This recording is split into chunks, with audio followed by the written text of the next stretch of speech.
Again. We are going to be silent while watching this and then try to see if you guys remember what concept in Unit 4, political organization, what concept is this talking about? And this is currently, this was released May 2nd. So, May 2nd was on Friday? Was it this Friday? Yep. Thursday? Thursday? Alright, let's go ahead and make sure we are paying attention. America's greatest enemy and home of the world's nastiest salad dressing. You may have forgotten that before Russia was hacking your grandma's Facebook page, they were doing actual superpower stuff, like invading countries, overthrowing governments, and beating the shit out of Sylvester Stallone.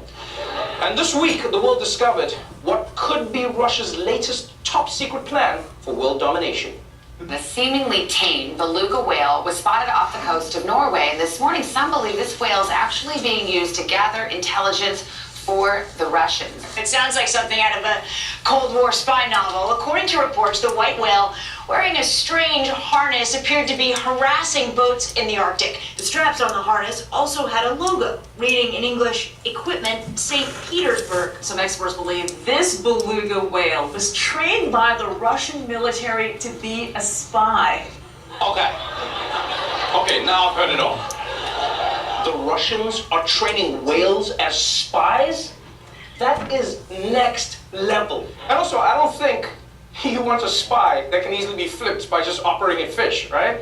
Like, think about it. It's not going to be a good spy. People will just be in the interrogation room like, tell me where it is. And the whale will be like, you'll never make me talk. Anyone want a fishy? But the question is, why would Russia have a spy whale swimming around the Arctic in the first place? Well, we'll tell you why in our newest segment. If you don't know, now you know.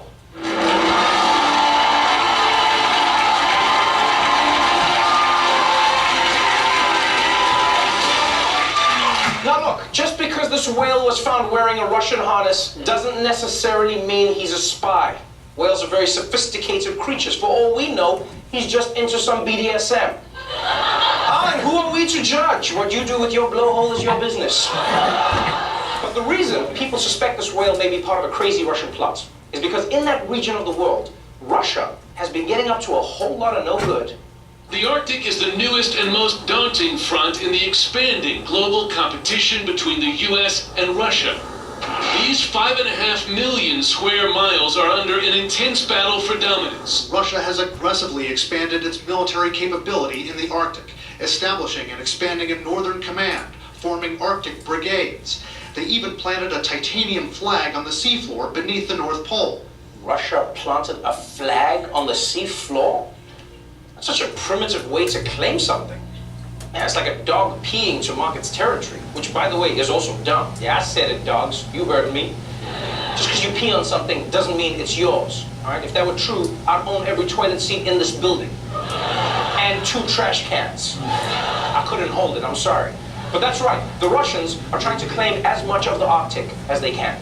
And they're not just calling dibs. They're willing to fight for it. Moscow recently opened a new military base that is closer to Alaska than it is to Moscow. They call this base Northern Clover. The Russian army has already deployed coastal defense rocketeer and specialized Arctic anti-aircraft systems built to perform in the cold. It's all part of Vladimir Putin's long... That old land is ours for the taking. That will never ever have... What's that? New land? Take it now!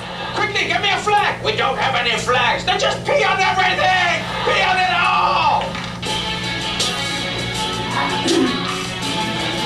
So I hope you guys understood that. Let me go back to my PowerPoint really quickly. Restroom? Who else? I think it was Josh. No, it was Jacob's me and membership. Yeah. There you go? Yeah, you can go. Can you go my water bottle? Yeah, sure. Don't take it in the restroom, Jacob. Alright guys. So I need everyone's head up. Alex, Betsy. I need everyone's head up. Thank you. Rafa. Joseph. Okay. What is this dispute over in the Arctic Ocean? Land. Land. Because this land has what? Worth money. Natural resources, right? That is worth a lot of money. Why are we now revealing more resources of the Arctic? Because it's melting. Due to what? Climate change. Climate change. Global warming, climate changing, right? Which is making the what rise? The sea levels, right? So we see Russia expanding their property, right? Also expanding their military base, right? It wasn't a coincidence that they like decided to open up a military base near like Alaska. It was because they're getting ready for what? War. They're getting ready to fight. They're getting ready to fight because they're claiming claim to the Arctic Ocean, right? To the Arctic, whatever is available there. Now, this concept. There is a concept that is very, very important in Unit 4. Does anyone remember what that concept is? The one that talks about which area of the sea is yours. Oh.